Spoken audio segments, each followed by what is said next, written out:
আসসালামু আলাইকুম ওয়া রাহমাতুল্লাহি ওয়া বারাকাতুহু। এই দুনিয়া মুমিনদের জন্য কারাগার স্বরূপ আর কাফেরদের জন্য বেহেশতে স্বরূপ।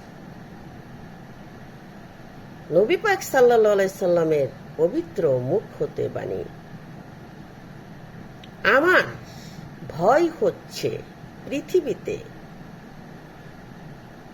ভবিষ্যতে আমার উম্মতেরা গগনচুম্বী অট্টালিকা পছন্দ করিবে, কবরের কথা বেমালুম ভুলে যাবে। আমার ভয় হচ্ছে ভবিষ্যতে আমার উম্মতেরা ধন সম্পদের প্রতি আকৃষ্ট হয়ে পড়িবে।